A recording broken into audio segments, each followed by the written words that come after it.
अनेक वेळेला सिडकोच्या कारवाई आल्या, त्या कारवाईला विरोध करण्यासाठी त्या वेळेला सिडकोच्या समोर आपल्यापैकी अनेक जण उभे राहिलेले आहेत. तर त्यावेळेला या सगळ्यामधून हे जे आम्हाला घर बांधताय हे पाडायचंय नाही, तर कधीतरी लोकांनी मान्य केलं की आमचा मग आम्हाला मिळणारा जो प्लॉट आहे 12.5% त्याच्यातून ते क्षेत्रफळ मायनस करा आणि लोकांचे प्लॉट कापले गेलेले आहेत.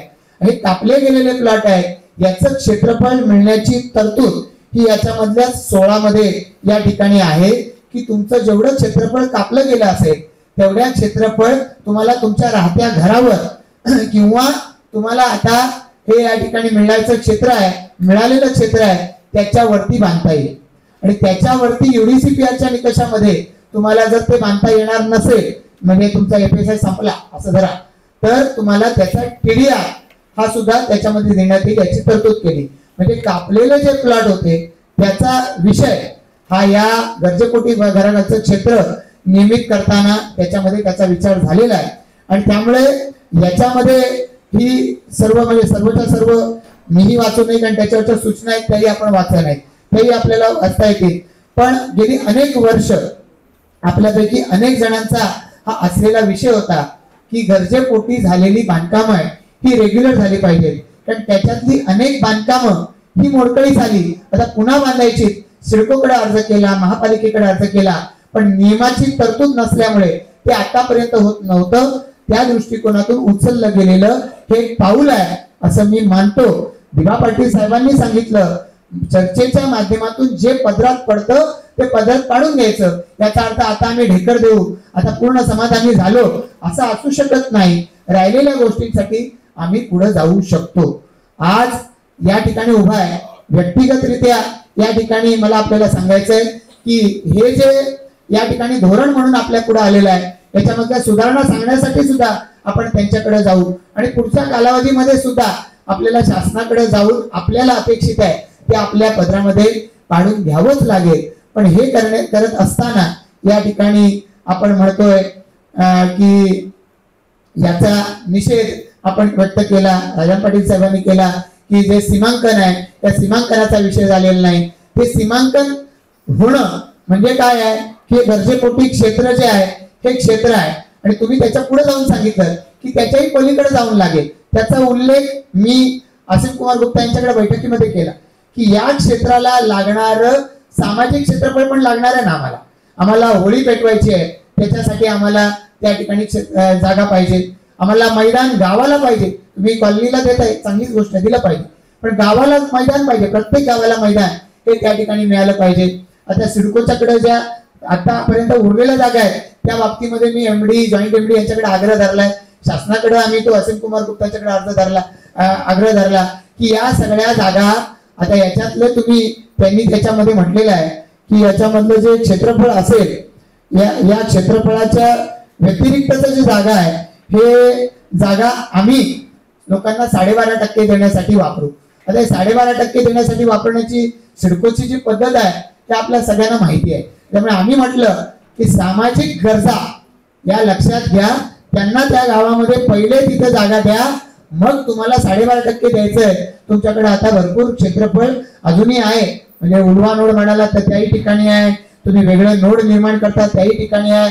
आता लिंकेज नोडची पद्धती आली, आता अटल सेतू उलव्याला नोडला जॉईन झाला, म्हणजे जे खारघर मध्ये दर असतील ते दर सगळ्यात जास्त असतील किंवा नव्या मुंबई मधले दर अजून जास्त असतील.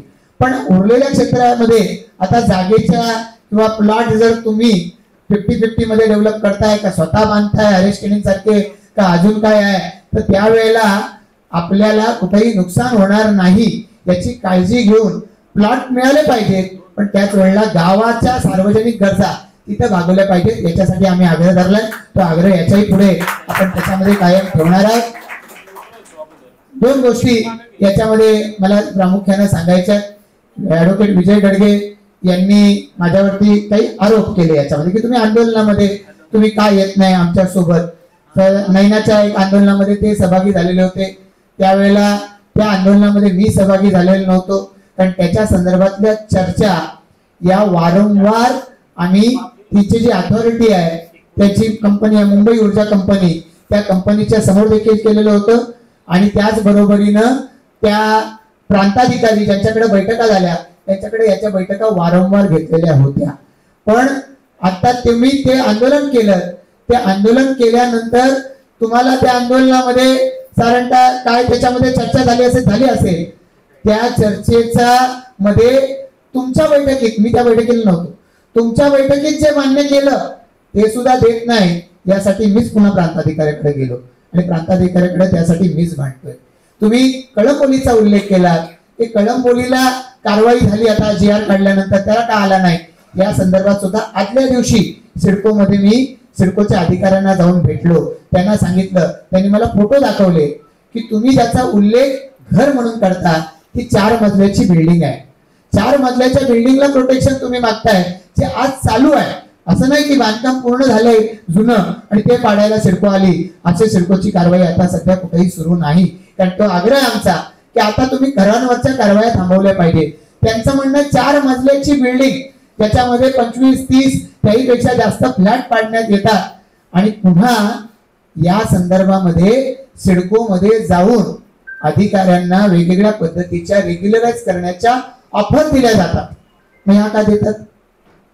या ऑफर देणाऱ्यांना या ठिकाणी पुढे करून जर आपण या ठिकाणी ती जर कारवाई रोखण्याचा प्रयत्न करत असलो तर त्याच्यातून संदेश जो जातो तो माझ्या मते वेगळ्या पद्धतीचा जातो. मी माझ्याकडे ज्या वेळेला ते आले त्यावेळेला त्यांना सांगितलं की थांबवू शकतो, पण तुम्ही त्याच्यावरचे मजल्यावरचे मजले बांधकाम चाललेले आहेत. त्यांनी सांगितलं, साहेब ज्या ठिकाणी तुम्ही बांधकाम थांबवलंय आम्ही त्यांच्यावर कारवाई करणार नाही. सिडको अधिकाऱ्यांनी मला सांगितलंय का जे बांधकाम थांबवलंय आम्ही त्याच्यावर कारवाई करणार नाही, कारण नियमाची अंमलबजावणी तर होऊ द्या. जसं आता सांगितलं गेलं तसं जी आर काढला, अंमलबजावणी तर होऊ द्या, पण त्याच्यासाठी थांबा. तुम्ही मजले चढवत चाललाय त्या ठिकाणी, तुम्ही बांधकाम थांबवा, आम्ही या ठिकाणी करतो. त्यांनी सांगितलं आम्हाला तसा पद्धतीनं करता येणार नाही. आणि मग माझा नाही इलाज आहे.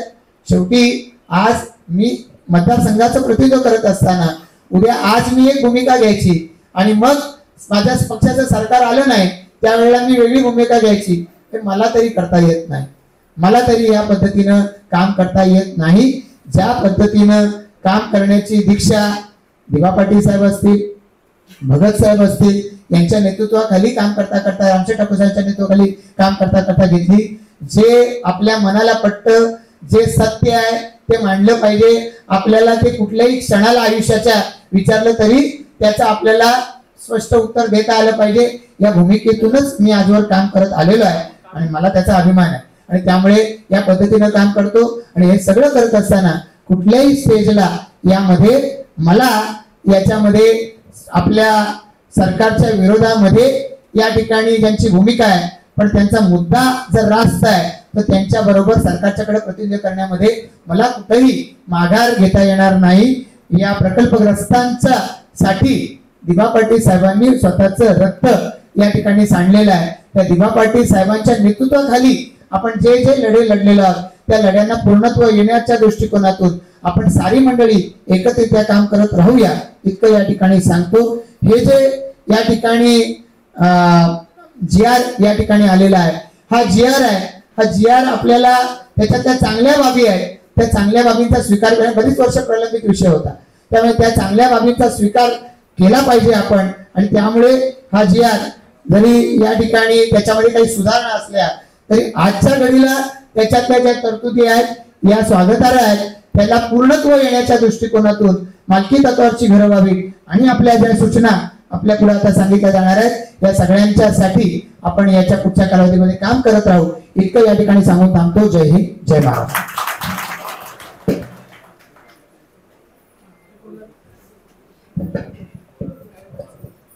आता 2 वाजायला आले सुमारे. या संदर्भात या जी आर संदर्भात जर कोणाला काही सूचना मांडायच्या असतील तर हात वर करा, त्यांना आपण माईक देऊ. फक्त जी आर संदर्भात बोला, व्यक्तिविशेष न बोलतो, प्रस्तावन नको, केलेलं काम झालेलं काम यापेक्षा याच्यावरती आपल्याला काय मसुदा मंत्रालयात मांडायचा आहे तो तयार करण्यात येईल. इथे आयोजकांकडनं फक्त आपण हात वर करून माईकची मागणी करावी आणि त्याला उत्तर देण्याचं, कोणाला उत्तर द्यायचं असेल त्यांनी हात वर करावा, त्यांना आम्ही माईक देऊ. धन्यवाद.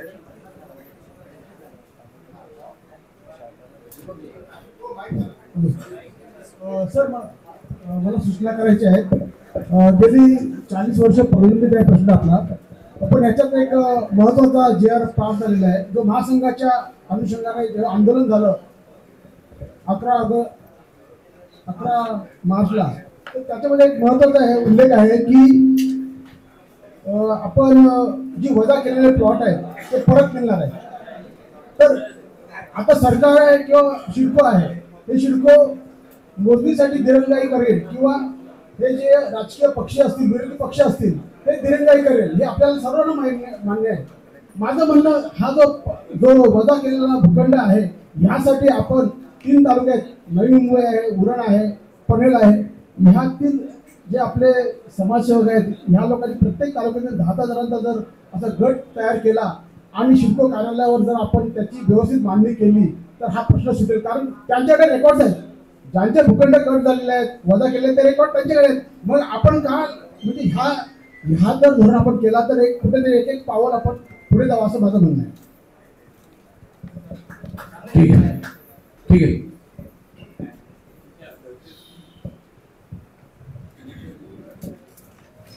नमस्कार, भालचंद्र म्हात्रे बोलतो मी. माझी अशी एक सूचना आहे की जसं आपण आता गरजेपोटी बांधलेली घरं यासाठी प्रत्यक्ष अप्रत्यक्ष ज्यांनी ह्याच्यामध्ये कार्यरत आहेत आणि कार्यरत होते त्यांना मी वंदन करून एक प्रश्न विचारतोय की आपण आता मी गावा ठिकाणी राहतोय आणि एखादा गरजेपोटी लोकांकडे आपण एक वेगळ्या दृष्टीने बघून, एक मार्मिक दृष्टीने बघून त्यांच्यासाठी आपण लढतोय, बरोबर ना साहेब? माझं असं म्हणणं की एखाद्या गावा ठिकाणी अशी उतारे असतात की त्याच्यामध्ये, त्या उतार्यांमध्ये आपण एका ठिकाणी सिडकोकडे साहेब मागणी करतोय की सोशल फॅसिलिटीकडे लक्ष द्या किंवा सोशल फॅसिलिटी लक्ष देऊन याची प्लॅनिंग करा. तर बऱ्याच ठिकाणी असं बघता येते आपल्याला की सिडको, समजा माझा 7 होता आणि मी माझ्याच जागेवर गरजेपोटी घर बांधलंय, पण काही लोकांनी असं अतिक्रमण केलंय की एखादा नाला आहे जुना गावाचा आणि तो नाला वाहून चाललाय, खूप नदीसारखा चाललाय, त्याच्या आता चिरोड्या करून ठेवल्यात काही प्लॉट धारकांनी प्रायव्हेट जागेमध्ये. तर त्या ठिकाणी एखाद्या प्रायव्हेट जागेवाल्यांनी प्लॉटिंग करून त्या बिचाऱ्यांनी जर त्यांनी 7/12 जागा घेऊन 7/12 दाखवून त्याला त्या चुकीची फसवणूक करून जर त्याला 7/12 दाखवून साहेब जर त्यांनी तिथे घर बांधला असेल आणि तो गरजेपोटीमध्ये आपण कुठल्या दृष्टीने बघाल त्या गोष्टीकडे आपण साहेब? हा माझा एक प्रश्न आहे. मुद्दा मी पाहिजे तर नंतर मी आणखी डिटेल मध्ये लिहून देईन, समजून आला असेल तर.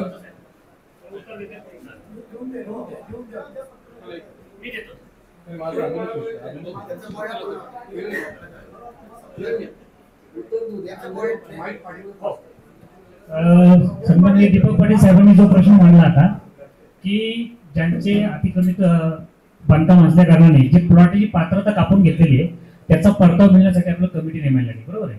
तर दीपक पाटील सर, त्याची मला तशी गरज वाटत नाही. जे त्याचा ऑलरेडी उल्लेख केलेला आहे, बहुतेक महासंघाने ते कबूल केलेलं आहे चर्चेमध्ये, की ते सांगतात का तुम्हाला त्याचा परतावा तुमच्या TDR सोबत मिळेल. जर TDR तुमच्या बांधकामामध्ये कंझ्युम झाला, जसं आमदार साहेबांनी आता सांगितलं, तर तुम्ही तिथे वापरू शकता. कंझ्युम झाला तर तुम्ही तो विकू पण शकता. त्याच्यामुळं त्याचं निराकरण झालं असं आपण समजूया. आणि दुसरा तुमचा जो प्रश्न होता, तर अशा वेगवेगळ्या प्रकारची बांधकामं सर्वांनी केली. काही प्रकल्पग्रस्त आहेत, काही 100 वर्ष म्हणून राहतात, काही बगल प्रकल्पग्रस्त. पण निर्णय जो शासन करतो तो सर्व समावेशक असतो, त्यांना सर्व घटकांना जर सामावून घ्यायचं असतं. त्याच्यामुळे कुठल्याही प्रकारचं बांधकाम असेल ना, त्याच्या कधी जमीन त्यांना मालकी द्यायची, सर्वे झाल्यानंतर त्याचं स्थलांतर कुठे करायचं का त्याच्यात लिहिलेलं आहे. तर सामाजिक सुविधा, तुम्ही आता नाल्याचा उल्लेख केला, कुठे नदी असू शकते, कुठे तलाव असू शकतो, कुठे रस्ता असू शकतो, त्याचं स्थलांतर कसं करायचं त्याच्यासाठी मग शासन विचारात देणे असा मुद्दा ऑलरेडी त्याच्यामध्ये आहे. हे त्याचं उत्तर. धन्यवाद. कोणा प्रश्न विचारू? माझा प्रश्न तुम्हाला समजलेला नाहीये. माझा प्रश्न असा आहे की मी समजा एखाद्या चुकीच्या ठिकाणी घर बांधलंय, ठीक आहे, मी गरजेपोटी उद्या मी तुमच्यामध्ये सामील होईल, त्या गर्दीत सामील होईल, मी पण गरजेपोटी आहे आणि माझ्यावर थोडं कारवाई करताना मी पूर्णतः सरकारी जागेमध्ये आणि त्या सरकारी जागेमध्ये एखाद्या जुना समजा नाला असेल त्याच्यावरती मी घर बांधले, तर त्याला तुम्ही कुठल्या दृष्टीने बघाल हा मी नंतर मुद्दा व्यवस्थित लिहून देईन. प्रश्न थोडाफार तुमच्या साहेब लक्षात आला असेल. त्याच्यामध्ये आणखी एक माझी एक सूचना आहे साहेब. ती सूचना अशी आहे की एखादा गाव आहे, त्या गावामध्ये आपण सिडकोला नेहमी दोष देतो, वी मेक सिटी.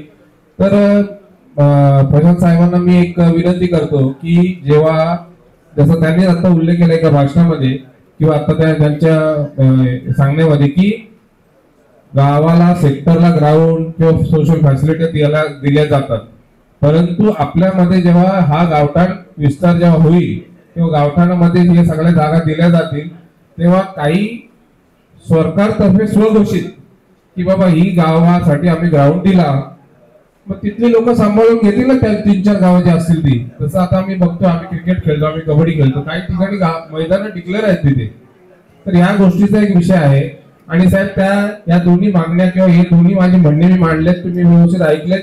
मी आभार मानताना एक गोष्ट बोलतोय की हा जो GR ज्या पद्धतीने तुम्ही लावून धरलाय आणि ज्या पद्धतीने तुम्ही काम करताय, तर मी 95 गावातर्फे मी माझ्या वैयक्तिक तर्फे असं म्हणतोय की नाही ऐका ना, मी ऐकलं ना ते साहेब बोलत होते मी ऐकत होतो, माझं तर ऐकत ते फटाफट बोलतोय मी. या GRचा जर ओव्हरभाव झाला व्यवस्थित तर आम्ही स्वागत करायला पदयात्रा घेऊन येऊ मंत्रालयावर तुमचं स्वागत करायसाठी साहेब एक, आणि जर नाही झाला तर आम्ही त्या विरोधात पदयात्रा घेऊन येऊ सेम.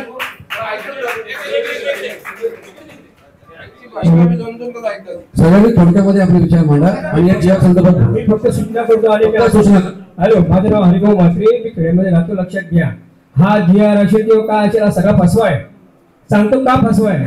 आता ही घरं कुठे बांधलेली आहेत, 30% फक्त लोकांनी घरं बांधलेली आहेत अनधिकृत. 70% लोक आपल्या गावातच आहेत, त्यांनी कुठेही बांधकाम केलेलं नाही. त्यांना फायदा कसा मिळेल मी फक्त एवढं बोलतो, बस बाकी दुसरं काय नाही. मी तुर्भे गावातील साईनाथ बुवा पाटील. प्रश्न माझा असा की थोडा लीज होल्ड, ह्या लीज होल्डला माझा का विरोध आहे. कारण 1982ला जेव्हा जमीन आमच्या घेतल्या नवी मुंबईच्या, तसंच बाळासाहेब आहेत नवी मुंबईची नेते, तेव्हा त्या जमिनी कायम स्वरूपाने घेतल्या. ठीक आहे, कायम स्वरूपाने तेव्हा प्रत्येकाला ज्ञान होतं, ते आमच्या आई वडील अशिक्षित आहे. पण त्यांनी जेव्हा भूखंड आम्हाला दिले ते आम्हाला आता पूर्वी आम्हाला 90 वर्षाच्या कराराने दिले, कोणाला आता 60 वर्ष आहे. पण तुम्ही घेताना आमच्या जमिनी कायमस्वरूपी घेतल्या, पण आता लीज होल्ड का, ते आमच्या मार्फत का नाही, आमच्या नावावर आमच्या हक्काच्या का नाही, हा माझा मूळ प्रश्न आहे. या GR वरचा 6 नंबरचा जो मुद्दा आहे, त्या मुद्दा जवळपास बीड करण्याचा जो मुद्दा आहे, त्याच्यात हे सगळे प्रश्न की मालकी हक्काची आमची जमीन तुम्ही घेतली, तर आम्हाला जे काय क्षेत्र आहे, जे काय आम्हाला तुम्ही भूखंड द्याल तो मालकी हक्कानंच मिळाला पाहिजे. त्याचं विवरण या आपल्या निवेदनात चांगल्या प्रकारे आपण केलेलं आहे. नमस्कार, मी अरविंद घरात उरण सांजे विभागातून बोलतोय. माझा मुद्दा असा आहे की आमची जे गावठाण, मूळ गावठाण आणि सिडको सीमांकन याच्यामध्ये बरीचशी जागा अजून ऍक्वायर्ड नाही दिलेली आहे, फक्त नोटिफिकेशन झालेले आहे. तर परवाच्या दिवशी आम्ही सुभाष शिंदेना भेटलो याच्याबद्दल की ही आमची जी जागा आहे गावठाण आणि सीमांकनाच्या मध्ये ती ऍक्विजिशन केल्या कारणाने आता जी ग्रामपंचायत आहे ती आमच्या असेसमेंटच्या उतारावर अनधिकृत घरं म्हणून डिक्लेअर करते. तर तो मुद्दा एक याच्यामध्ये घ्यायला पाहिजे. तर ते काय बोलले अशी की हे मुद्दे नंतर घेऊ, नंतर कधी आता जी ऍक्च्युअली जी सीमांकनामध्ये आहे ती अधिकृत करता तुम्ही, आणि आमची जर जागा आमच्या मालकीची आहे, सातबारा आमच्या मालकीचा असताना ते तुम्ही अनधिकृत ठरवता, हे चुकीचं आहे. साहेब तुमचा मुद्दा कळला त्याचा त्या बैठकीला मंत्र्याचा आमदार साहेब मी होतो, असेच पुणे प्रधान सचिव आहेत, त्यांनी याच्यावर असं सांगितलंय का जी जमिनी फक्त नोटिफाईड आहे, त्यांचं संपादन सिडकोची मालकी झालेली नाही, त्याच्यावर आमचा अधिकार नाही. 55 वर्षापासून ते लाभ झालेले मुद्दे आहेत, त्याच्यावर पण निर्णय लवकरच होणार आहे. त्यांचं असं म्हणणं आहे जर तिथे नोटिफाईड जागा आहे तर तिथलं बांधकाम जे आहे ते अजून असू शकतं, कारण आपण CC घेतलेली, बरोबर आहे, पण ते अतिक्रमण नाही. त्याच्यामुळे त्याच्यावर पण लवकरात लवकर निर्णय होईल. जवळजवळ या जमिनी डिनोटिफाय होण्याची प्रक्रिया चालू झालेली आहे. धन्यवाद.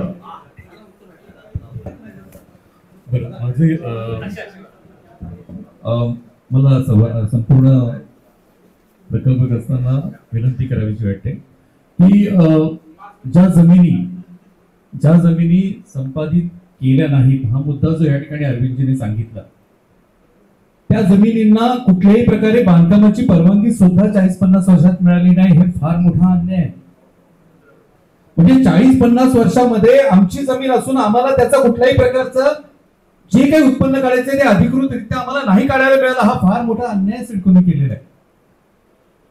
हे सहज समजून घेण्यासारखी गोष्ट असतानाही आम्ही समजून घेत नाही.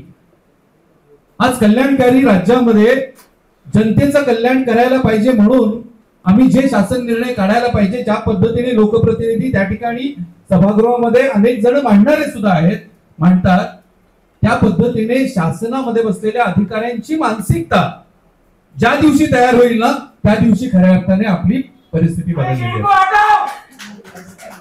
नाही, हे असं का म्हणतो, कारण लोकप्रतिनिधी लोकांची बाजू घेऊन बोलतात, परंतु त्या अधिकाऱ्यांचं ऐकल्यानंतर त्या ठिकाणी लोकप्रतिनिधी ज्यावेळेला कन्व्हिन्स होतात त्यावेळेला आपलं नुकसान होतं.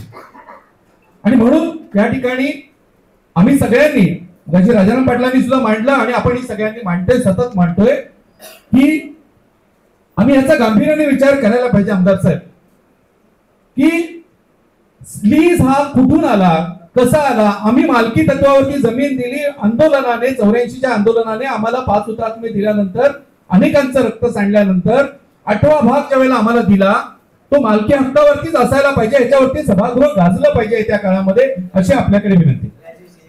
नाही, एकच मिनिट.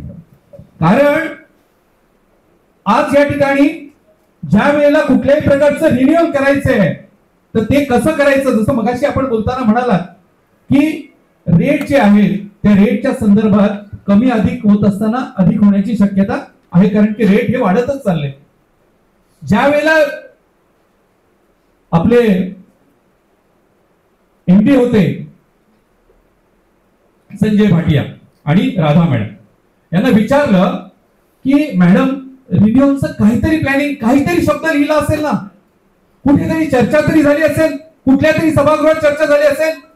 आपलं दुर्दैव आहे 50 वर्षामध्ये कशा पद्धतीने रिन्युअल होणार आहे, लीजचं रिन्यू कसं केलं जाणार आहे, ह्याच्यावरती एकही शब्द कुठेही लिहिला गेलेला नाही. ही फार मोठी शोकांतिका आहे. 60 वर्षानंतर तुम्ही आम्ही खोडी नसणार हे आम्ही समजूनच घेतलं पाहिजे. आज ते नंतर वरती टाकून आता 50 वर्ष गेली.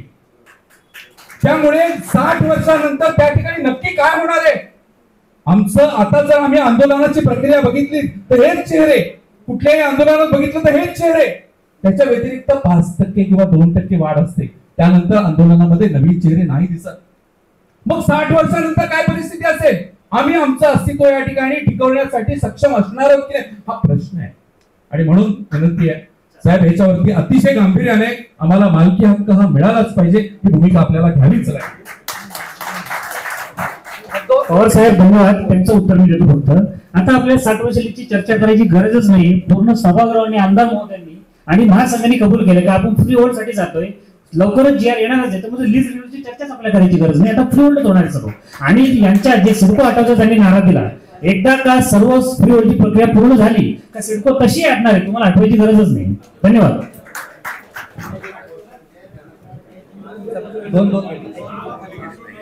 मला या जिल्ह्यामध्ये शेवटचा आपल्या सगळ्या म्हणून एक शंका विचारतोय, जो आता TDR होतोय आपण, तो कशावर मिळणार आहे? कारण आता बहुतांश जे डिफंड आहेत जे आपण बहुतेक 99.99% आपण विकलेले आहे, बरोबर. हा जो आपला TDR देणार आहे तो TDR नक्की कशावर देणार याची जरा स्पष्टता करा. तुमच्या प्रश्न उत्तर पटकन. दोन मिनिटं. कारण आता भूखंड विकले आणि आपले जे आता गावठाण नियमित करणार आहेत, जमीन नियमित करणं घरे नाही आणि MITP ऍक्ट नुसार आपल्याला जर परवानगीच मिळणार नसतं. तुमचा प्रश्न परफेक्टली कळला. त्याचं उत्तर असं आहे, नाही मी पटकन त्याचं उत्तर देतो का. समजा तुमचे घरी घरा असं जरा लांबलं पटकन देतो उत्तर का. तुम्हाला समजा 10 गुंठ्याची पात्रता होती, पण तुमचे 2 गुंठे कापून घेतले, 8 गुंठ्यामध्ये तुम्ही इमारत बांधली. आता 2 गुंठे तुमचे तुम्हाला परत पाहिजे, बरोबर आहे. त्याच्यामध्ये जो TDR तुम्हाला मिळेल त्या 2 गुंठ्याच्या FSI जो TDR असेल, तर तुमचं जे अतिक्रमण गावात जर पुढे चाळ वगैरे असेल ती बांधण्यासाठी जेव्हा तुम्ही परवानगी मागा पनवेल महापालिका एजन्सीकडे, तिथे तुम्हाला जो प्राप्त FSI प्लस हे 2 गुंठ्याचा जो कापलेला TDR तो मिळेल. पण तुमची ती पात्र तुम्ही ऑलरेडी घेतली असेल तर तुम्ही इतर तुमचे नातेवाईक आजूबाजूचे कोणी तुमचे असतील त्यांना सुद्धा जो TDR विकू शकता, विकासाकडे विकू शकता. तो एक बेरर चेक असं तुम्ही कधीही भेटवू शकता. हे त्याचं उत्तर. धन्यवाद. टीडीआर बाबतच एक प्रश्न, परिगणना कशी करणार, टीडीआर ची परिगणना कशी करणार? 65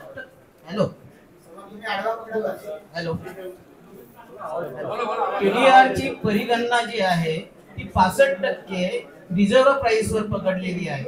तर 65% प्रमाणे टीडीआर ची जो आकारला जाईल 100 मीटरला साधारण बेस आपला करंट रिझर्व्ह प्राइस नुसार 6 लाख रुपये एका गुंठ्याला पडतील. आणि तोच एक गुंठा जर आपण 12.5% घेतला तर 1250 रुपये मिळतील. त्याच्यावर लीज रेंट 60 रुपये, 500 रुपये डॉक्युमेंट चार्जेस आणि WRTC एकूण 4,500 पडेल. 12.5%च आपला भूखंड हा कापलेला आहे, तर 12.5% मध्येच द्यायला हवा. टीडीआर कशाला हवा? कारण टीडीआर साठी आम्हाला 6 लाख रुपये भरावे लागतील. टीडीआर साठी 6 लाख रुपये भरावे लागतील. टीडीआरच्या बाबतीमध्ये जर आपल्या राहत्या घरावरती बांधकाम करण्याजोगं क्षेत्र FSI प्रमाणे शिल्लक नसलं आणि 12.5% जिथे आपलं डेव्हलपमेंट आहे या दोन्ही ठिकाणी शिल्लक नसलं तर टीडीआर दिला जाणार. त्या टीडीआरच्या बाबतीमध्ये तुमच्या सूचना आहेत. आता आपली म्हणजे आपण म्हणूया सरळ सोपट मागणी काय की माझं जेवढं क्षेत्रफळ कापलं तेवढं क्षेत्रफळ बांधायला परवानगी द्या. ते बांधण्याचा माझ्या मी 12.5%ला जो डेव्हलपमेंट चार्ज असतो तेवढा डेव्हलपमेंट चार्ज तुम्ही त्याच्या पडल्यामध्ये घ्या, असंच आपलं म्हणणं असलं पाहिजे. 65% कशाच्या किती हे जे आहे ही प्रक्रिया पुढची अंमलबजावणीची प्रक्रिया आहे. या अंमलबजावणीच्या प्रक्रियेमध्ये येणारे जे अडथळे आहेत हे अडथळे आपल्याला एकत्रितरित्याच पार करायचे की ज्याच्यामध्ये अन्यायकारक काही घडू नये याच्यासाठीचा आपल्याला पाठपुरावा केला पाहिजे. मला वाटतं टीडीआर हा ऐच्छिक ठेवायला पाहिजे की एखाद्याला प्लॉट पाहिजे तो ऐच्छिकच आहे. टीडीआर सक्तीचा नाही.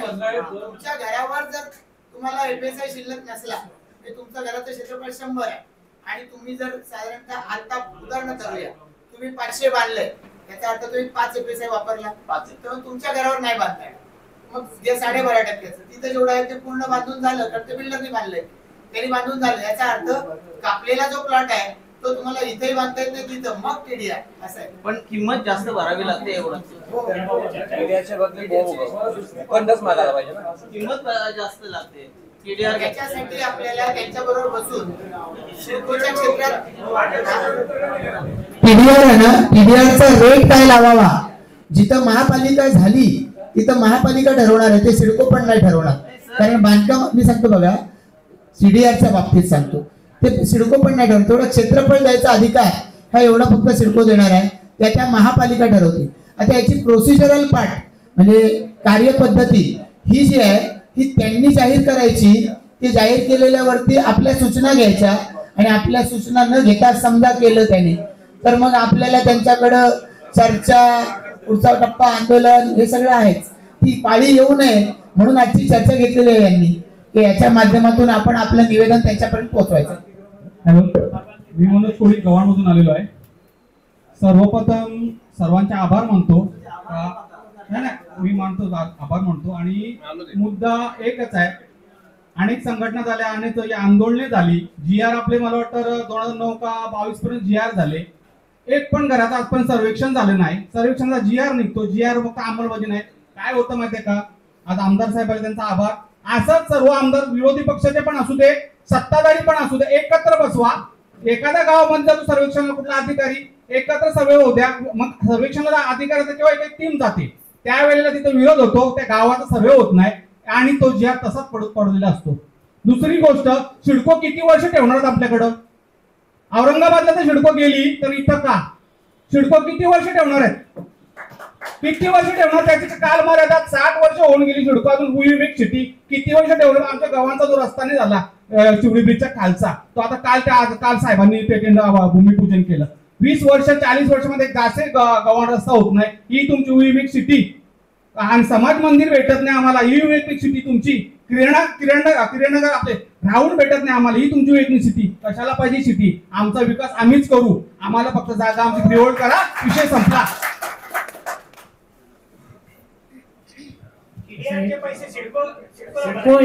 सिडको एक नियोजन प्राधिकरण आहे. त्यांचं काम रॉ जमिनी घेणं, त्याचं सगळं टाउन प्लॅनिंग करणं आणि महापालिका किंवा जे कुठली बॉडी येते त्यांना हँडओव्हर करणं. नवी मुंबईत ते झालं, महापालिकेत चालू आहे. हळूहळू त्या प्रक्रियेकडे आपण चाललेलोच आहे. सिडकोचं काम फक्त नियोजन करणं असतं आणि जे मेंटेन करणं असतं ते महापालिकेचं काम असतं. त्या प्रक्रियेला निरंतर काळ लागतो. बरं, एवढी हेक्टर जमीन डेव्हलप करणं 1, 2 किंवा 10 वर्षाचा टाइम त्याला लागणारच आहे आणि ते प्रक्रिया आपण जवळ एकदम म्हणजे सर्वजण प्रक्रिया ट्रान्झिशन केलेलं आहे. धन्यवाद. यानंतर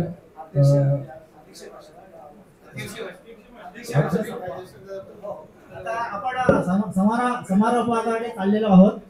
आता दशरथदादा भगतांचं होईल मार्गदर्शन आणि मग अध्यक्षीय भाषण. एकच फक्त मी अर्धा मिनिट घेतो की आमच्या निवेदनाचा एक साहेब थोडासा भावनेचा प्रश्न आहे की हा जो GR जो आहे तो प्रकल्पग्रस्त आणि बिगर प्रकल्पग्रस्त बाहेरून जे आलेले आहेत त्यांच्यासाठी वेगवेगळा GR असायला पाहिजे. आमच्या प्रकल्पग्रस्तांच्यासाठी जो का GR असेल तो वेगळा असायला पाहिजे आणि इतरांच्यासाठी जो का आहे तो वेगळा GR ठेवा. याचं कारण असं आहे की इतर जे आहेत ते कुणाच्या प्रभावाखाली कधी का आले, न्यायालयात ते गेले आणि जर त्याने हा GR स्टे आणला तर आपल्या जवळ आलेला आपला जे काय घास जो आहे तो दूर जाईल, आपणही लटकून जाऊ. आणि म्हणून साहेब तुम्ही एवढी एक विनंती करा की हा GR जो आहे आमचा प्रकल्पग्रस्तांचा GR तुम्ही वेगळा ठेवा. इतरांच्यासाठी आमचा काही आक्षेप नाही, पण त्यांच्यासाठी ज्या काही टर्म्स अँड कंडिशन्स आहेत तो GR ठेवा वेगळा. काय होईल याची चर्चा ती जी बैठक झाली त्या बैठकीमध्ये सुद्धा झाली. त्याही वेळेला तो GR वाचताना हे लक्षात आलं की बिगर प्रकल्पाचा त्याच्यामध्ये उल्लेख आहे. मग आपण म्हणून बिगर प्रकल्पासाठी हे कशासाठी करता तुम्ही? प्रकल्पग्रस्तांसाठी करायला एवढा पिरियड चाललाय तर बिगर प्रकल्पग्रस्तांसाठी का? तर त्याच्यामध्ये त्यांचं म्हणणं होतं आम्ही आज म्हणतोय ही झालेली जी बांधकाम आहे त्या बांधकामाच्या बाबतीमध्ये माझं म्हणणं आहे की इथे तर सगळेच बसलेत, म्हणजे प्रकल्पग्रस्त पण बसलेत आणि त्याच्या बरोबरीनं जे शहरांमध्ये राहणारे अशी आमची पत्रकार मंडळी असतील ही सारी मंडळी बसतील. बांधकामं जी झालेली आहेत ती बांधकामं 99% जास्त माझं म्हणणं आहे की प्रकल्पग्रस्ताच्या पुढाकारानंच झालेली आहेत. जागा गावठाणाच्या बाहेरची सिडकोच्या नावावरच आहे. तिथं बांधकाम करायला बिगर प्रकल्पग्रस्ताच्या परवानगी शिवाय काही फार आलेले आपल्याला आढळणार नाहीत. त्याच्याच संमतीने आलेले आहे. म्हणजे तो त्या ठिकाणी जर बांधकाम अशा पद्धतीची झाली असतील, घर असू द्या, चाळ असू द्या, बिल्डिंग असू द्या, मला वाटतं की प्रकल्पग्रस्ताच्या पार्टनरशिपमध्ये किंवा प्रकल्पग्रस्ताची अशीच बांधकामं बहुतांशी आहेत. कधी कधी घाईगर्दीमध्ये आर्थिक व्यवहार करताना त्यांनी जर तो आर्थिक व्यवहार करून ती बिगर प्रकल्पग्रस्ताला विकलेली असली तर उद्या ते बांधकाम झालं, सगळं झालं प्रकल्पग्रस्ताच्या उपस्थितीत आणि मग नावावरती दुसऱ्याच्या केलं गेलंय आणि तेवढ्यानं तिथं राहणाऱ्या सगळ्यांनाच आता त्या ठिकाणी तुम्ही अनधिकृत आहात असं ट्रीट केलं जाईल असं मला वाटतं त्याच्यामध्ये.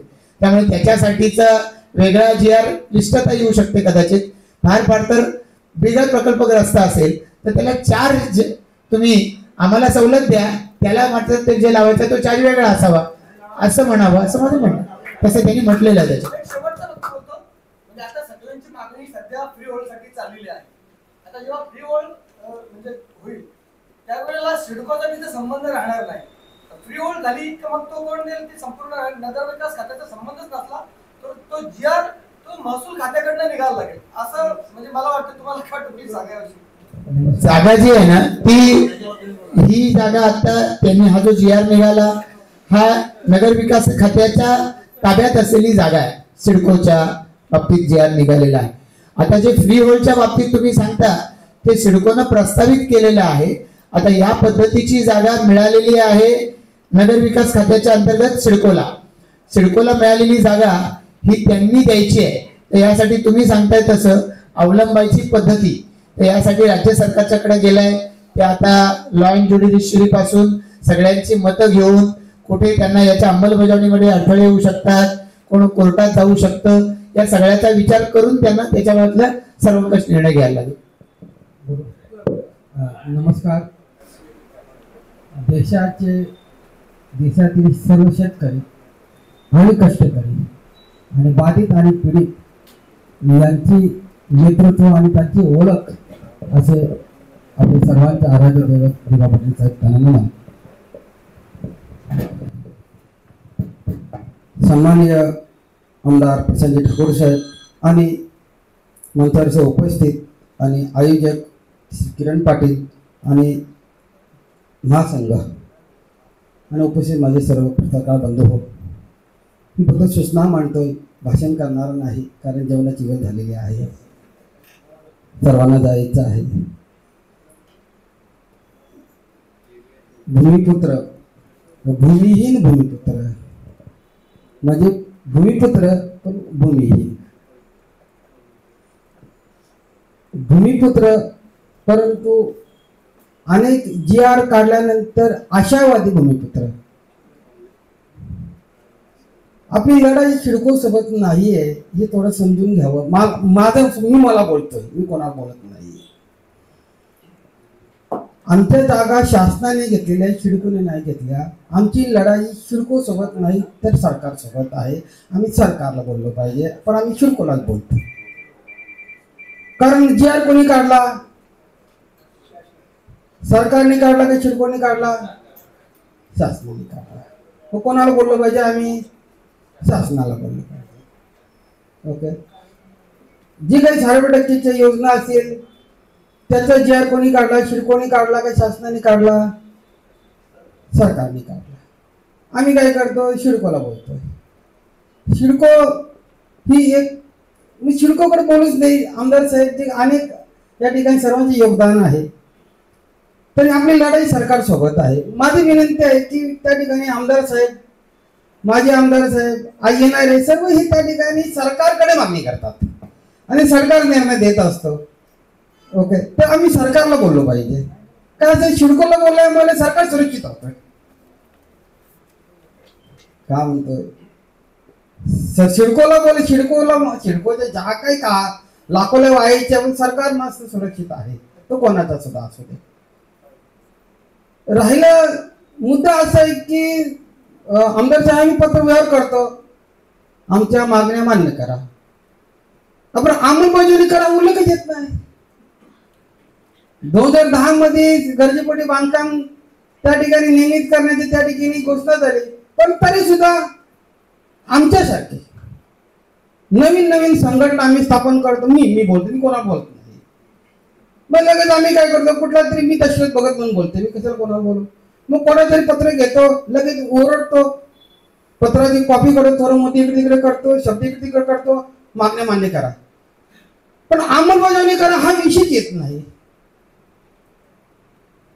ते अंमलबजावणी करावी असं माझं या ठिकाणी आमदार साहेब, आपल्याला या ठिकाणी सर्व आमदारांना विनंती आहे आणि महासंघाला विनंती आहे. आणि जो आमच्यासारखा छोटा मोठा समाज संघटनेचे पदाधिकारी आहेत त्यांना ते विनंती आहे की अंमलबजावणी करा. हे गरिबाचं घर पहिला निमित्त करा, नका कोणाचं करू. ज्याला प्लॉट भेटला नाही, भूखंड भेटला नाही, जो भूमिहीन आहे त्याचं गरजेपोटी बांधकाम आहे, मूळ गावातला नाही, गावठाण मधला, आणि तो फार लांब आहे, म्हणजे गावठाणपेक्षा मूळ गाव लांब आहे. एक काय म्हणतो सगळ्यांना एकदमच गरीब, जो मच्छीमार आहे, कष्टकरी आहे, थकलेला आहे, पिचलेला, एक फक्त आलं की ना, त्याचा आनंद मिळेल सर्वांना. चला आम्ही अंमलबजावणी केली.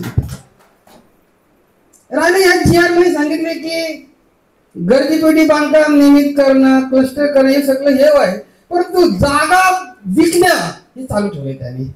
आता जागाच विकल्या तर पुनर्वसन भूखंड देणार कुठे? गंमत आहे ना. माझी सूचना आहे, पहिली सिडकोने जागा विकण्याचे धंदे बंद करावेत. सिडकोने नाही तर सरकारने आहे ना. दादा काय झालंय की नवी मुंबईमध्ये डीपी डेव्हलपमेंट प्लॅनसाठी आंदोलन आम्हीच केला, कोणी समजलंच नाही कोणाला का डेव्हलपमेंट प्लॅन काय आहे म्हणून. आम्ही त्या ठिकाणी सांगितलं तुम्ही जागा विकता, पण त्या जागेमध्ये जे भूखंड, जे पुनर्वसन भूखंड द्यायचे आहे त्यातरी जागा ठेवा. अरे एकाने सूचना मांडली त्याच्यामध्ये, एक सुंदर सूचना, कोणीच नाही त्या ठिकाणी सूचना मांडते. पहिले या GR मध्ये एक तो पहिला कॉलम आहे, लाईन आहे की भूखंड विकण्याचं काम चालू ठेवा, ते पहिलं बंद करा. अशी त्या ठिकाणी फार गंमत जम्मत असते, कारण कसं अधिकारी हा अतिरेकी आहे.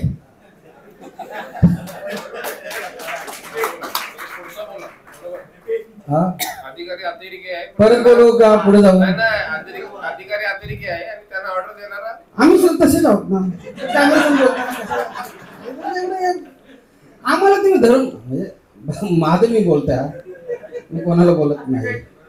आलं काय ते काश्मीरचा अतिरेकी शरीर मारतो परवडतो, आपण आत्माच मारतो ना अतिरेकी, ठेवतच नाही काय. किती वर्ष घाल झालेले आहेत. आलं काय ध्यानात. दादा आमची विनंती आहे की हा प्रत्येक इलेक्शन आले का येतो पत्रावली, निवडणूक आली का पत्रावली येते. आम्हाला आनंद आहे का आपण निवडणुकीला जातो. का नको आम्ही राजकीय आहोत, का नको कोणाला टीका करायचं करू नये, का हरकत नाही. शेवटी त्या ठिकाणी आम्हाला जावं लागतं. काय म्हणतो ज्या ठिकाणी आम्हाला जावं लागतं, वाद नाही त्याच्यामध्ये ती शक्ती तुमची आहे. राहिली या ठिकाणी आम्ही आता या शहरामध्ये राहत असताना आम्हाला अधिक सैनिकांची गरज आहे.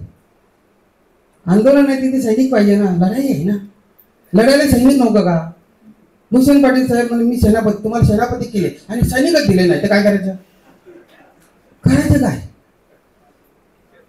मी चुकत असे सांगा मला, सेनापतीने सांगा दादा प्रश्न जा पुढे आम्ही आहोत. कुठे आहात तुम्ही, सैनिक नको. मग आता अशा वेळेला लढाई ही ग्रामस्थांची सुद्धा आहे, शहरी लोकांची सुद्धा आहे आणि झोपडपट्टी धारकांची सुद्धा आहे. घ्या सोबत. सर्वांचा एकच प्रश्न आहे, हा फ्री होल्ड अलग धनाची सर्वांसाठी. आपण सैनिक पाहिजे, कारण विमानतळ आंदोलनाला शहरातील लोक सुद्धा होते, नाकारता येणार नाही त्यावेळेला. त्यांना कसं बाजूला करणार. आशावादी आहेत ते, आपल्यावर आहेत ते, आपल्यावर अवलंबून आहेत. आपण ज्या ताकदीने लढवा, कारण फ्रंटला आपण पाहिजे, अरे मागे कोणतरी पाहिजे ना. आलं का ध्यानात. तर आपण त्यांचा मुद्दा घेतला पाहिजे. राहिला क्लस्टरचा विषय फार गंभीर आहे दादा. मी एका कराव गावामध्ये मी विषय मांडला आणि एका शेतकऱ्याला सांगितलं ज्याचा घर आहे त्यांनी बांधकाम केलेलं आहे. आल्याने 6 महिन्याची बिल्डिंग बांधलेली करावं असेल वाशिक तिथे असेल तिथे. त्याला सांगितलं माझं कन्सेप्ट साधा आहे, मला क्लस्टर मला कळत, मी आज्ञानी माणूस आहे, मला काय नाही कळत. मला एवढंच कळतं की मी एकूण किती बांधलेले आहे, बांधकाम नियमित करा माझा बस. फ्री होल्ड माझा वेगळा विषय आहे आणि क्लस्टर वेगळा आहे. आता समज मी 6 माळ्याची बांधे बांधकाम मग तो बांधकाम तर मला एक काम करा ना, माझी बिल्डिंग तुम्ही घ्या, माझा बांधकाम पूर्ण बांधकाम शहराच्या बाहेर शहरामध्ये द्या, चालेल तुम्हाला. आता कोण आहे नाकारणार. तो हरीशगिरीच्या गावामध्ये घर आहे आणि तुम्ही 5000 बांधकाम केलेलं आहे आणि शिरकोला सांगितले तू घे ना, आणि मला काय करायचं चांगल्याच त्याचा भूखंड द्या, एक काय म्हणते शहरामध्ये चांगल्या मोक्या ठिकाणी भूखंड द्या आणि माझा घर बांधकाम घेऊन टाका. कळतच नाही मला, साधी मागणी आहे. किरण तुझं 1000 मीटरचं बांधकाम असेल, गरजेपटी बांधकाम आणि आतमध्ये गावामध्ये बांधकाम आहे, रस्ते नाही काही नाही, त्याला त्याची व्हॅल्यू आहे का, त्याची व्हॅल्यू का आहे का. व्हॅल्यू तर वाढली पाहिजे. तुझी पोरं येणार आहेत ना, मॉलमध्ये फिरणारी पोरं येणार आहेत. मग जर आपण त्या ठिकाणी साधी मागणी टाकली अधिकाऱ्यांना, अधिकाऱ्यांना मागणी टाकली का बा एक काम करा बाबा, ती क्लस्टर बिस्टर मला काही कळत नाही, तुम्ही एक काम करा माझं बांधकाम एकूण बांधकाम मला कुठे एक शहराच्या चांगल्या ठिकाणी द्या. आलं तो काय बोलेल का, तो बरं शब्द बोलणार नाही, तो त्याला सुचणारच नाही. तर क्लस्टरवर आपण विचार करा. एक राहिला कांदळवनाचा, दादा इथून सिडको जागा घेते, इथून फॉरेस्ट जागा घेते. आमच्याकडे आमच्या गावाला भिंत बांधली जात आहे, आता आमचं आंदोलन चालू आहे. म्हणजे सगळीकडे प्रश्न, आमच्याकडचा जो प्रश्न आहे शेतकऱ्यांचा, जो मच्छीमारांचा प्रश्न आहे, कांदळवनाचा प्रश्न आहे, कारण गावाला भिंती बांधायला लागली. आता कराव गावला, वाशीगाव, जुगाव, नंतर उरण साईडला ते येणार आहे. हा प्रश्न राहिला. सन्माननीय आपला तुम्ही जो सागरजी आपण काही सांगितलं दादा, याच्यामध्ये सरकार जागा कोणाच्या, कलेक्टर मालक आहे, जागेचा मालक कलेक्टर राजा आहे. आम्ही विसरतोय, आम्ही शिडको सरकार कलेक्टर देणार आहे सगळे.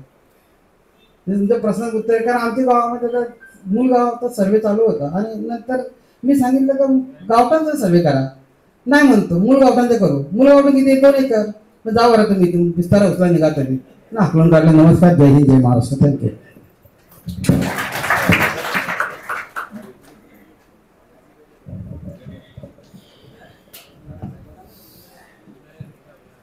रयतेचा राजा ज्याने आपल्याला जमिनी दिल्या, छत्रपती शिवाजी महाराज, ज्याने आपल्याला संपूर्ण अधिकार दिले हे घटनेचे, संपूर्ण बोलण्याचे, लढण्याचे सगळे, ते डॉक्टर बाबासाहेब आंबेडकर आपल्यासाठी 87 वर्षापर्यंत लढा दिला. आपले भाग्यविधाते दिवंगत लोकनेते दिवा पाटील साहेब, आणि आपला जमिनी नावावर केल्या कुलांच्या, ते नारायण नागू पाटील यांना पहिला अभिवादन. पहिल्यांदा मी महासंघातर्फे किरण पाटील यांचं अभिनंदन करतोय की त्यांनी पुढाकार घेऊन हे आयोजित केलं. एक अभ्यासू युवक, त्याला वाटलं कुठे त्याची चर्चा व्हावी प्रकल्पस्थानमध्ये आणि काहीतरी त्याच्यातून मंथनातून काहीतरी चांगलं निघावं या उद्देशाने त्यांनी केलेलं आहे. या चर्चासत्राला उपस्थित पनवेलचे आमदार माननीय प्रशांतजी ठाकूर, त्यानंतर आमच्या आपल्या महासंघाचे सरचिटणीस ज्याने थरो स्टडी केली या संपूर्ण GR ची, अगदी पोस्टमॉर्टम केलं, अभ्यास केला आणि अभ्यास मधून त्यांनी एक निवेदन, त्यांनी संपूर्ण सूचना हरकती या संपूर्ण केल्या. आक्षेप असे माननीय सुधाकरजी पाटील साहेब IAS, आमचे दशरथ दादा, आमच्या महिला आघाडीच्या प्रमुख प्राजक्ता, सर्व उपस्थित कार्यकर्ते आहेत, बंधू आणि भगिनी. 13 मार्च 1970 सिडकोची स्थापना ते 23 सप्टेंबर 2024 हा 55 वर्षाचा कालखंड. 55 वर्षात अनेक सरकारे आली, अनेक सरकारे गेली, परंतु आपली घर आजच्या तारखेवर एकही घर आपलं नियमित झालं नाही. हा आपल्या अस्तित्वाचा प्रश्न आहे. हा GR त्याच्यातले एक उत्तम पाऊल आहे असं मला वाटतं. 25 फेब्रुवारी 2022 GR निघाला, GR काढला. त्यावेळीचे महाविश्वास आघाडी सरकार 4 आमदारांना विचारात पण घेतलेले आहेत, त्यांना विचारात पण घेतलेले आणि GR काढला. त्यावेळी प्रचंड त्रुटी राहिल्या. त्या त्रुटी दूर करण्याच्या साठी करून हा आपला GR आता निघाला 25 फेब्रुवारीचा. त्याचा तुलनात्मक अभ्यास प्रेझेंटेशन किरण पाटील यांनी दिलं. जुना GR, नवीन GR याच्यामध्ये काय तफावत आहे, काय फरक आहे, काय फायदे तोटे आहेत, जमेची बाजू आहे, त्याचे चांगलं प्रेझेंटेशन आपल्याला दिलेलं आहे. तो जो GR आहे 25 फेब्रुवारीचा, त्याच्यामध्ये अमेंडमेंट केली ताबडतोब 7 डिसेंबरला आणि रेट कमी केले. हे आपल्या मुलं, आपण हजारो हरकती दिल्या महासंघातर्फे सगळ्यांनी, आणि ताबडतोब त्याचे रेट्स कमी झाले आणि तो GR निघाला, दुसरा GR त्याचा अमेंडमेंटचा. आता आपलं म्हणणं आहे, जास्त वेळ लागणार नाही, आता आपलं म्हणणं आहे ह्या GR ला पहिली अमेंडमेंट दुरुस्ती ही जिथे जिथे भाडे शब्द आहे भाडेपट्टीवर, तिथे मालकी हक्काचा हा शब्द यावा, ही आमची पहिली अमेंडमेंट आहे. लक्षात घ्या. म्हणजे freehold, leasehold to freehold ही आमची पहिली अमेंडमेंट आहे. साहेब आम्हाला डाऊट वाटते. कालही आमची मिटिंग झाली GMD सोबत, आम्ही विचारलं याचा खुलासा विचारला. ते नाही सगळ्या सिडको जमिनी या भाडे तत्वावरच देतो, 60 वर्षाच्या सगळे आमची लँड यूज रूल्स आहेत. नाही, मुख्यमंत्र्यांनी म्हटलेलं आहे, स्वतः मुख्यमंत्री आणि नगरविकास मंत्री, की आम्ही जमिनी फ्री होल्ड करू. त्या झाल्या पाहिजे, प्रत्यक्ष GR मध्ये त्याची अमेंडमेंट आली पाहिजे आणि ती सुद्धा आपली आचारसंहिता होण्याच्या आत. हे सरकार फास्टर आहे ना. मग तुम्ही पहिल्यांदा आचारसंहिता 10 दिवस झाले तर काहीतरी, मग त्याच्यामध्ये ते म्हणतात निघेल, ही सुधारणा निघावी आणि भाडेपट्टी शब्द जाऊन त्याच्यामध्ये मालकी हक्क तो जर आला तर मध्ये आपण पाहिजे 20 आणि आ मध्ये क्लस्टर डेव्हलपमेंट आहे. पुढचा धोका जो आहे क्लस्टर डेव्हलपमेंटचा आ मधला, तो जर आपला फेकवायचा असेल तर ताबडतोब तिथं फ्री होल्ड शब्द आला पाहिजे. कारण क्लस्टर डेव्हलपमेंट काय माहितीये का, त्यांचं म्हणणं आहे तुमची गावं आणि गावातली घरं नोडलला मॅच होत नाही. नोडल मध्ये टॉवर्स आहेत, मोठ्या मोठ्या 7 मजली पासून ते 40 मजल्यापर्यंत बिल्डिंग आहेत. तुमची गावं ही खाली आहेत, रेक्लेमेशन झालंय आणि गावात पाणी जातंय, प्रत्येक घरामध्ये आज गावामध्ये पाणी जातंय. तर तुम्हाला आम्हाला मॅचिंग करायचं आहे कशाला, नोडल डेव्हलपमेंटला. म्हणून क्लस्टर डेव्हलपमेंट त्यांनी आणलेली आहे, समूह विकास योजना. आम्हाला ती नको आहे. त्यांचं काय 10 गुंठ्याचा एक प्लॉट करा, ते 5-6 घरं मोडा, प्लॉट मोकळे करा, बिल्डर बघा 50-50 किंवा कशानी, आणि तुमचा पण टॉवर बांधा. म्हणजे सर्व गावं नष्ट होतील आणि तुम्ही नोडलला मॅच व्हाल. हा त्यांचा भविष्यातला डाव आहे. तो त्यांचा आम्हाला जे प्रतिनिधी दाखवलं किरण पाटलांनी की आम्हाला गावात सुद्धा सुंदर प्रकारे आम्हाला रिडेव्हलपमेंट करायचं आहे ते दाखवलं. चांगली घरं तो आम्हाला अपेक्षित आहे. आमची घरं तोडून आम्हाला टॉवर नको आहेत. आम्हाला आमची घरच पाहिजे. ही पहिली अमेंडमेंट आपण सुचवतो फ्री होल्डची, ती ताबडतोब करावी. दुसरं रेट्स बाबत एकदा अमेंडमेंट केली गेल्या जीआरला, जुन्या जीआरला. आता नवीन जीआर मध्ये रेट्स मध्ये आम्हाला अमेंडमेंट पाहिजे. तर तुम्ही फुकट काय केलं आम्हाला? तुम्ही शिरकोचा पैशाचा धंदा आहे. खूप पैसा कमवला आमच्या जमिनीवर, आमच्या सगळ्या 95 गावच्या जमिनीवर खूप पैसा कमवलात. मग आता हे जे रेट्स लावलेत, कारण रेट अगदी 10,000 आरपी पासून 10,000 रुपये आरपी कमीत कमी कुठं द्रोणागिरी नोड, जास्तीत जास्त वाशी नोडला वाशी शहरात 25,000 रुपये पर स्क्वेअर मीटरचा रेट आहे. म्हणजे 10,000 ते 25,000 त्याच्यावर प्रचंड आम्हाला हे भरावे लागतील. तर आमची सूचना अशी आहे की पहिल्या 250 चौरस मीटरला 0 मोफत हे नियमितीकरण झालं पाहिजे. नंतर मग रेट्स तुम्ही लावा. टोकन असावे, प्रतिकात्मक रेट असावे. आपली मागणी होती विना शुल्क विना अट आमची घरं नियमित व्हावी. आता जमीन टायटल क्लेम करतात ते चांगली गोष्ट आहे. टायटल क्लेम झालं म्हणजे त्यांचं बांधकाम क्लेम होईल. परंतु आम्हाला विना शुल्क म्हणण्यापेक्षा आता 250 मीटर पर्यंत आमचे संपूर्ण नियमित झालं पाहिजे. ही आमची या पहिली दुसरी अमेंडमेंट आम्हाला रेट्स मध्ये आहे. त्या रेट्सचा बाबतीत जो कलम आहे त्याच्यामध्ये आम्हाला आठवा, त्याच्यामध्ये आम्हाला अमेंडमेंट हवी आहे. दुसरी अमेंडमेंट झाली. पहिले फ्री होल्ड रेट्स. तिसरं आमचे 12.5% प्लॉट्स वलते केलेले आहेत. त्याच्यामध्ये आलंय टीडीआर आणि ISF मध्ये, परंतु त्याच्यामध्ये सुद्धा आम्हाला अमेंडमेंट हवी आहे. अशा या अमेंडमेंट करून आम्हाला हा जीआर जर निघाला सुधारित जीआर या आचारसंहितेच्या अगोदर तर आम्हाला चांगल्या प्रकारे त्याचं आम्ही स्वागत करतो. ह्या ज्या अटी शर्ती ज्या आहेत आम्ही स्वागत करू. पण आता ह्याच्यामध्ये खरोखर हा जीआर सुधारणावादी आहे आणि फायद्याचा आहे. त्याचं स्वागत आहे. परंतु होईल अमेंडमेंट आणि त्याकरता त्याच्या अर्थ जमिनी पिढ्याने पिढ्या फ्री होल्ड होत्या. आमच्या जसं म्हणजे पिढ्याने पिढ्या आमची जमीन हे घर आमचं नाव झालं पाहिजे. तसं एखाद्याने फ्लॅट घेतला बिल्डिंग मध्ये टॉवर मध्ये तर ती पिढ्याने पिढ्या त्याचे नाव होईल, मुलाचे नाव होईल, त्या बंधूचे नाव होईल. तसं आमची घरं झाली पाहिजे. हा करता हा आमच्या महत्वाचे आहे. आम्ही याच्यामध्ये आता ज्या सूचना आल्या त्या सूचनांचा विचार करून परत एकदा एक ताबडतोब आजच्या आज बसून या सूचनांचा आधार घेऊन आता परत एकदा आम्ही सांगितलं की हा आमचा परिपूर्ण नाही. आम्ही महासंघातर्फे बसलो त्याच्यावर चर्चा केली, 4 तास चर्चा केली आम्ही. जीआर निघाल्या 26 तारखेला आणि हा आमच्या या सूचना हरकती आक्षेप दिले आहेत. याच्यामध्ये आणखी ऍड करून आपण हा सुधारणा ताबडतोब मुख्यमंत्र्यांना द्याव्या. आमदार साहेबांनी स्वतः येऊन मुख्यमंत्र्यांची अपॉइंटमेंट घ्यावी आणि आपण जाऊन त्याला तो हातात देऊ आणि त्यांनी ते अमेंडमेंट कराव्या. कारण अधिक नोकरशा ऐकत नाही. हे जे सचिव आहेत अगदी प्रधान सचिव असतील सहसचिव असतील तर त्यांच्या काही इथं चाललं नाही, त्यांच्या जमिनी गेल्या नाही, त्यांना इतकी कल्पना नाही, ते येतात जातात. आमच्या इथं आयुष्यभर आम्हाला राहायचं आहे. त्याकरता ह्या अमेंडमेंट कराव्यात अशा प्रकारची मी सूचना करतो. आणि याची अंमलबजावणी काल मी प्रश्न विचारला की गुगल इमेज मॅपिंग सुरू झालं का? नाही, आमचं अजून टेंडर करायला चाललंय. आता 1 महिन्यात करणार होते हे 10 दिवस संपले, 20 दिवस राहिलेत. ताबडतोब गुगल इमेज मॅप का तिथून कसं करायचं आहे? हे काय तिथल्या प्रत्यक्ष गावात यायचं नाही. त्यांच्या त्या ऑफिसमध्ये बसून ती गुगल इमेज मॅपिंग करतील, त्याचं सर्वे करतील. तर तो ताबडतोब करावा. नाही आम्ही सुरू करतो असं आम्हाला काल उत्तर दिलीप ढोळे JMD वगैरे केलेलं आहे. याची ताबडतोब टाइम बाउंड पिरियड मध्ये अंमलबजावणी व्हावी या जीआरची. तर आमची घरं आमच्या नावावर कायमस्वरूपी पिढ्या होतील. ती होण्यासाठी हा सहज झालेला नाही. ह्या माग अनेक वर्षाचा संघर्ष आहे, 50 वर्षाचा. विशेषतः दिबा पडले साहेबांनी आज प्रत्येक आम्ही संघर्ष केला त्याचं हे फल आहे. कुठल्या एका पक्षाचं की कुठल्या एकाच पक्षाचं फल नाही आहे. तर प्रत्येक जण श्रेय घ्यायचा प्रयत्न करतो. प्रकल्पस्थाने दिलेला लढा आणि त्याचं हे संपूर्ण श्रेय आहे. या प्रकल्पस्थाला धन्यवाद देतो. असेच जागृत राहून लढल्याशिवाय काय मिळत नाही. लढ्यातून पुढील अनेक अन्याय आपले न्याय मिळवायचे आहेत. अनेक न्याय. मग ते विमानतळाचा असेल, विमानतळाच्या नावाची परवा मिटिंग लागली सोमवारी. आम्ही जाणार आहोत सर्वजण. सोमवारी विमानतळाच्या नावासाठी नागरी उड्डयन मंत्री यांनी दिल्लीला मिटिंग लावली.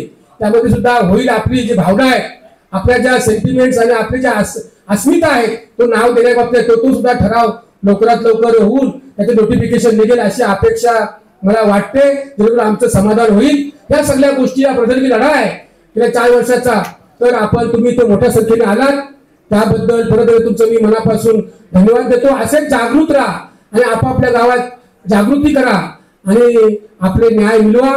खऱ्या अर्थानं दिबा पाटील साहेबांचं स्वप्न जे आहे ते साकार करण्यासाठी सर्वांनी प्रयत्न करा, एवढंच मी आव्हान आपल्याला करतो. धन्यवाद. जय हिंद, जय महाराष्ट्र. या ठिकाणी आभार प्रकट करण्यासाठी संतोषजी पवार यांना आमंत्रित करतो.